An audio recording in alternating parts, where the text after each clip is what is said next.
my name is Ellie Ashby, and I am a member of the Scholar Class of 2020. And today I will be talking about disagreeability, mathematical sociology, and the economy. Now, yes, those are some pretty big words that don't seem to have anything in common. So let me tell you this story to help make some sense of my topic. You are a single mother with 2 children. One night, it's raining outside, and a man comes to your door and says he's crashed his car. He's very charismatic, and you think you can trust him, so you let him inside, and he begins to play with your children. But slowly, as conversations progress, you realize this man is a psychopath, and there's no way of contacting anyone. You have 2 options at this point. One, you can stay in your house and try and protect your children as best you can, or you can leave and go get help. One of these options makes sense to our sense of morality, but the other one produces actual results. If you stay in your house with your children, you will not be helped. But if you leave, you increase your chances of success from 0 to something probable. But this option is disagreeable. It goes against every societal norm humanity possesses.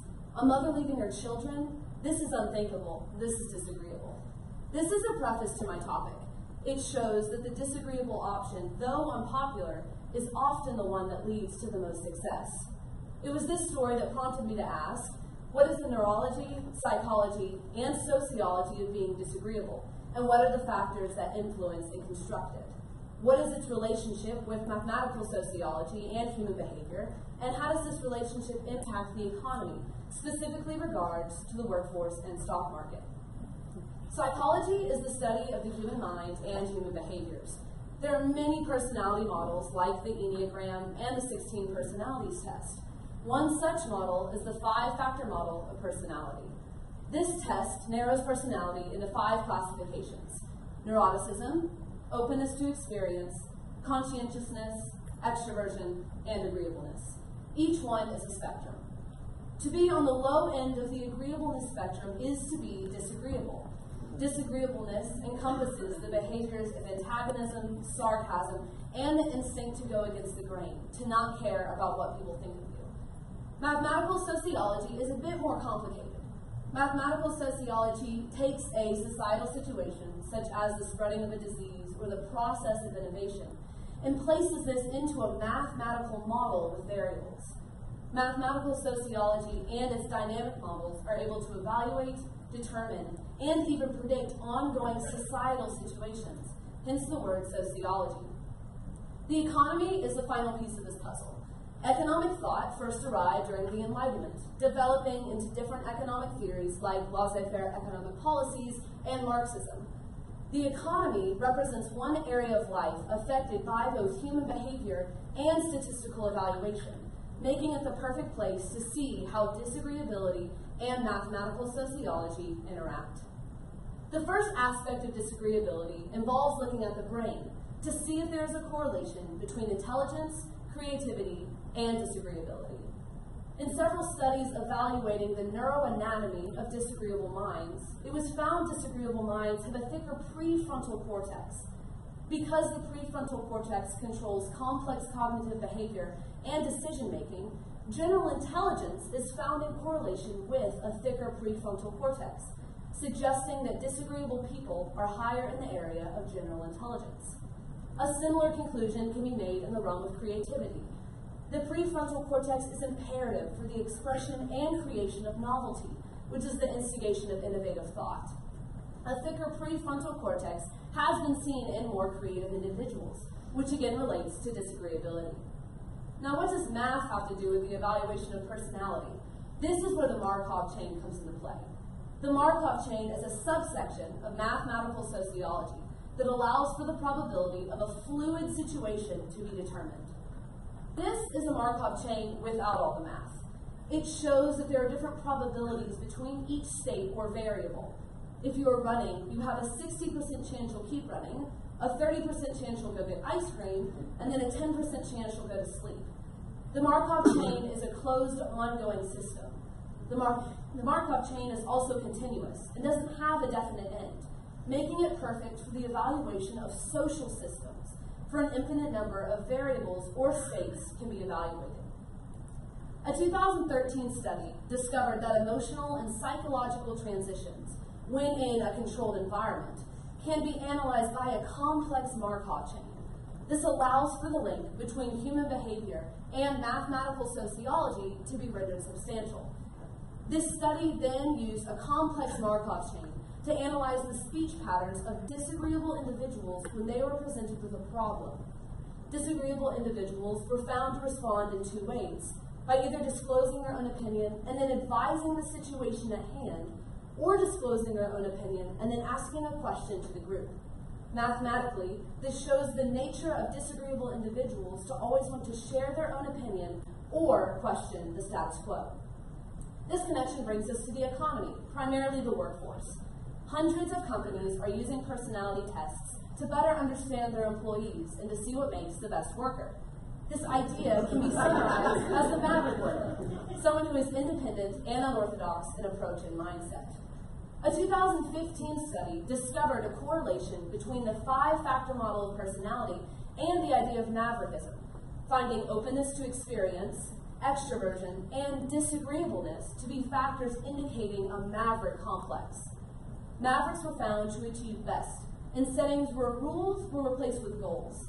For rules are often seen as limitations, while goals allow individuals to maintain a creative and problem-solving mentality. Intrinsic success was also found to correlate positively to disagreeableness, and those who were disagreeable were found to better express their innovative ideas. In addition to this, disagreeable men and women are portrayed very differently in the workforce. While disagreeable women are portrayed as hysterical and aggressive, disagreeable men are portrayed as authoritative and independent. For example, disagreeable men make 18% more than agreeable men, but disagreeable women make only 5% more than agreeable women.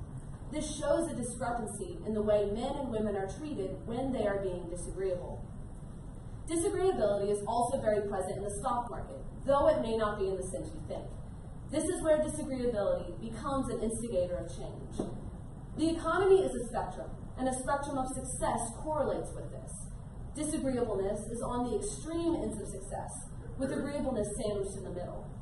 If you are disagreeable in regards to a societal norm, you can either be incredibly successful or that risk can backfire on you. The idea of pulling the goalie speaks to this. Pulling the goalie is a move hockey teams will use when they are losing, when they replace their goalie with another offensive player. Contrary to popular belief, which is to pull the goalie in the last minutes of the game, the 2018 study, Pulling the Goalie, Hockey and Investment Implications, found the best time to pull the goalie was with 13 minutes left in the game. However, if a hockey coach were to make this decision, there would be outrage among the fans. But this disagreeable action is actually the best way to win a game when a team is losing. The rest of the study goes on to discuss how the idea of being disagreeable or pulling the goalie is the best way to go about investing. It may be unpopular and it may end in failure, but it's the best way to come back from a loss. In conclusion, disagreeability is both a psychological state and a sociological phenomenon that can be viewed through the lens of mathematical sociology and the economy. Disagreeable individuals have a unique set of characteristics that make them into a maverick worker. But those who make disagreeable decisions also embody disagreeability. Those who take risks and go against what is expected often have a higher rate of success than their agreeable counterparts. In this sense, disagreeability can be thought of as the instigation of change. Newton's first law states that an object in motion will stay in motion until acted upon by an outside force. This is disagreeability's effect on society.